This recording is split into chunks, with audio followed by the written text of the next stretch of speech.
My daughter called my ex's new girlfriend Mom, so I laid bare his darkest secrets. Now, she might never forgive either of us. I'm a 42-year-old single mother who thought I had my life figured out. A successful career, a beautiful home in the suburbs, and a daughter I'd raised on my own since she was 5.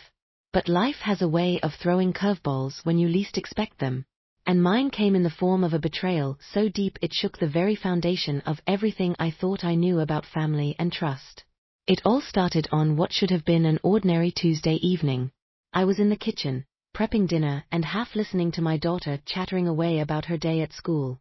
She was 17 now, on the cusp of adulthood, and I marveled at how quickly the years had flown by. "Mom, can Sarah come over for dinner tomorrow night?" she asked, her voice brimming with excitement. I paused, knife hovering over the cutting board. Sarah? Is she a new friend from school? My daughter hesitated, and something in her pause made me look up. She was fidgeting with her phone, a telltale sign that she was nervous about something. "Not exactly," she said slowly. She's Dad's girlfriend." The knife slipped, nicking my finger. I barely noticed the sting as I stared at my daughter trying to process what she just said. "Dad's girlfriend?" I repeated, my voice sounding strange to my own ears. "How do you even know your father's girlfriend?" My ex-husband and I had divorced over a decade ago when I discovered his affair. He'd moved across the country shortly after, maintaining only sporadic contact with our daughter over the years. The idea that she not only knew about his current relationship but was apparently friends with this woman. It felt like a betrayal all over again. My daughter shifted uncomfortably under my gaze. I've been talking to her online for a while now. She reached out to me on social media a few months ago, said she wanted to get to know me. And, well, we kind of hit it off. I felt like I was in a daze as I bandaged my cut finger, my mind reeling. "And you didn't think to tell me about this?" She shrugged, not meeting my eyes. "I didn't think it was a big deal. Sarah's really nice, Mom. I think you'd like her if you gave her a chance." The casual way she said it, as if this woman hadn't played a part in destroying our family, made something inside me snap. "Like her?" I said, my voice rising. "You want me to like the woman who's with your father? The man who cheated on me and abandoned us?" My daughter flinched at my tone, but there was a defiance set to her jaw that I recognized all too well. It was the same look her father used to get when he was digging in his heels for an argument. "Dad didn't abandon us," she said, her voice trembling slightly. "He made mistakes, but he's trying to make things right. And Sarah, she's been more of a mom to me lately than..." She cut herself off abruptly, but the damage was done. The unfinished sentence hung in the air between us, heavy with implication. "More of a mom than me?" I whispered, feeling as if all the air had been sucked out of the room. "Is that what you were going to say?" My daughter's eyes widened, a mix of guilt and defiance swirling in their depths. "I didn't mean it like that," she backpedaled. "It's just... Sarah listens to me. She doesn't judge me or try to control every aspect of my life." Each word felt like a knife twisting in my chest. I'd sacrificed everything for this girl, worked countless overtime hours to provide for her, and this was how she repaid me? By cozying up to the very people who had torn our family apart? "Get out," I said, my voice cold and trembling with suppressed emotion. My daughter blinked, confusion replacing the defiance on her face. "What?" I said, "Get out." I shouted, gesturing wildly towards the door. "If Sarah's such a great mom, why don't you go live with her and your father? See how that works out for you." Tears welled up in my daughter's eyes, but I was too hurt, too angry to care. Without another word, she grabbed her phone and ran out of the kitchen. Moments later, I heard the front door slam. As the sound echoed through the empty house, the magnitude of what had just happened hit me. I sank to the kitchen floor, my entire body shaking with sobs. Hours passed, night fell. My daughter didn't return.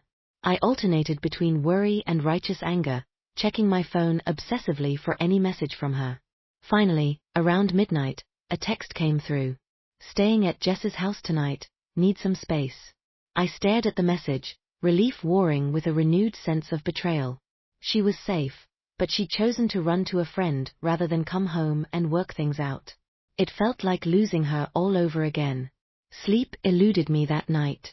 As I tossed and turned, my mind kept replaying our argument, dissecting every word, every accusation. And beneath it all, a nagging voice whispered, "What if she's right? What if I have been too controlling?" The next morning, I called in sick to work, unable to face the world outside my home. I was sitting at the kitchen table nursing my third cup of coffee when my phone buzzed with a notification. My heart leapt, thinking it might be my daughter. But the name that flashed across the screen made my blood run cold. My ex-husband. With trembling fingers, I opened the message. "We need to talk. Sarah told me what happened. I'm flying in tomorrow. This has gone on long enough." A wave of nausea washed over me. So the happy little family was swooping in to save the day. I could already imagine it. My ex and his perfect new girlfriend, convincing my daughter that she'd be better off with them. The life I'd worked so hard to build was crumbling around me, and I felt powerless to stop it.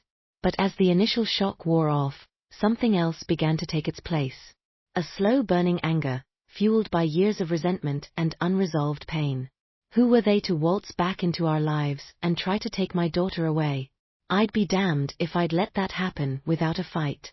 With a newfound sense of purpose, I stood up and walked to my home office. There, in the bottom drawer of my desk, was a folder I hadn't looked at in years. Inside was the documentation of my ex-husband's affair. The evidence I'd gathered before confronting him all those years ago. I'd kept it as insurance, never thinking I'd actually need to use it. As I flipped through the pages, a plan began to form in my mind. It was risky, potentially devastating, but I was desperate. If they wanted a war, I'd give them one. The next 24 hours passed in a blur of frantic activity. I made calls, cashed in favors, and set things in motion that I knew I might come to regret. But every time I hesitated, I thought of my daughter calling that woman Mom, and my resolve hardened. When the doorbell rang the following afternoon, I was ready. I opened the door to find my ex-husband standing there, looking older than I remembered, but still maddeningly handsome.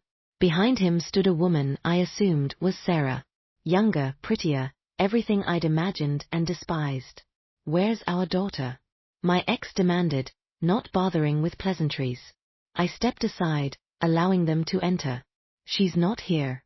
Apparently, she needed space from her controlling mother.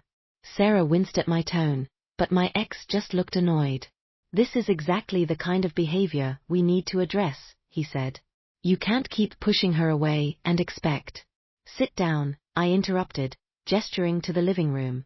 "We have a lot to discuss, and I don't think you're gonna like what I have to say."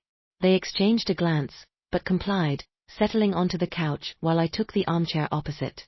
For a moment, we just stared at each other, the air thick with tension. "I know about the two of you," I finally said, my voice steady despite the turmoil inside me. "I know how long it's been going on, and I know it started well before our divorce."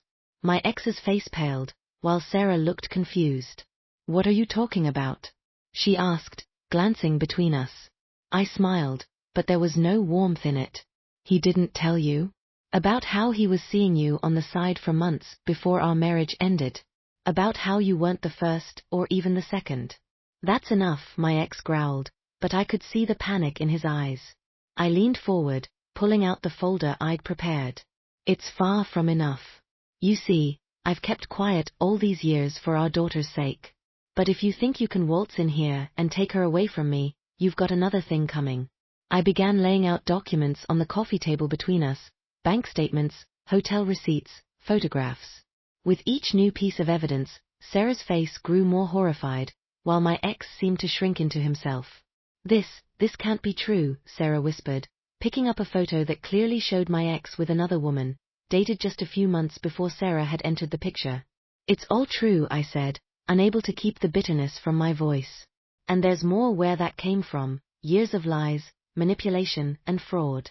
Did he tell you about the money he embezzled from his company to fund his little adventures, the ones I covered up to keep him out of jail?" My ex jumped to his feet, his face contorted with rage. "You wouldn't dare. If you expose that, you'll go down too." I stood as well, meeting his gaze unflinchingly. "Maybe so, but I'm willing to risk it if it means protecting my daughter from you." Sarah was openly crying now, staring at my ex as if seeing him for the first time. "How could you?" she choked out. "All this time, I thought, Sarah, baby, I can explain." My ex pleaded, reaching for her, but she jerked away. "Don't touch me," she snapped, stumbling to her feet. "I can't, I need to go." As Sarah fled the house, my ex rounded on me, his eyes blazing with fury.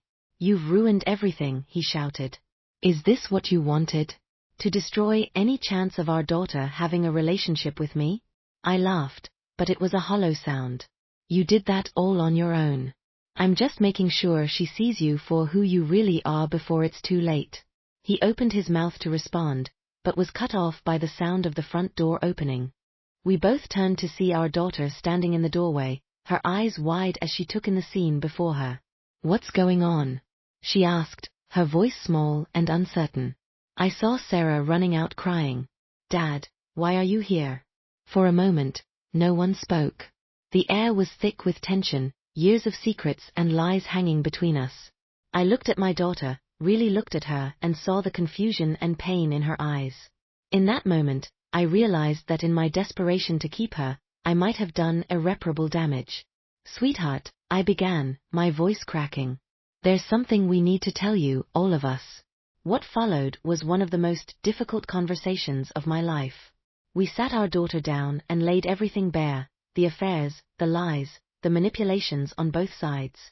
My ex tried to downplay his actions at first, but faced with the evidence and Sarah's absence, he eventually crumbled. Our daughter listened in stunned silence, tears streaming down her face. When we finished, she looked between us, her expression a mix of disgust and disappointment. "I can't believe either of you," she said, her voice trembling. "Dad, you've been lying to me for years. And Mom, you were willing to destroy everything just to keep me away from him?" I reached out to her, but she flinched away. "I thought I was protecting you," I said softly.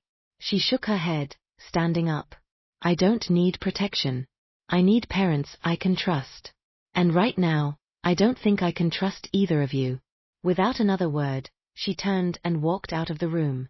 We heard her footsteps on the stairs, followed by the slam of her bedroom door. My ex and I sat in silence for a long moment, the weight of our actions pressing down on us. "What have we done?" he finally whispered, his voice hoarse. I didn't answer. There was nothing left to say. In the days that followed, our lives changed dramatically. My ex returned home, his relationship with Sarah presumably over. Our daughter, hurt and disillusioned, retreated into herself, barely speaking to either of us. As for me, I was left to grapple with the consequences of my actions. In my desperate attempt to keep my daughter close, I'd pushed her further away than ever before. The college fund I'd so carefully built up over the years now sat untouched, a painful reminder of the future I might have jeopardized. Weeks turned into months. Slowly, painfully, we began to rebuild. Family therapy sessions, awkward dinners, tentative conversations. Each small step felt like climbing a mountain. But we climbed nonetheless, because the alternative was unthinkable. One evening, as I sat on the back porch watching the sunset, my daughter joined me. We sat in companionable silence for a while, the first time in months that her presence hadn't been tinged with anger or resentment. "Mom," she said finally, her voice soft. "I think I'm ready to talk about college again." I turned to her, hope blooming in my chest. "Yeah?" She nodded, a small smile playing at the corners of her mouth. "Yeah, I was thinking maybe we could look at some schools together? Start fresh?" Tears pricked at my eyes as I reached out, tentatively taking her hand. This time she didn't pull away. "I'd like that," I whispered. "I'd like that very much." As we sat there hand in hand, I realized that the journey ahead would be long and difficult. Trust, once broken, is not easily mended. But for the first time in a long time, I felt a glimmer of hope. We had weathered the storm, battered and bruised, but still standing. And maybe, just maybe, we could build something stronger from the wreckage of our past. Looking for more family drama that'll make your own problems seem like a walk in the park?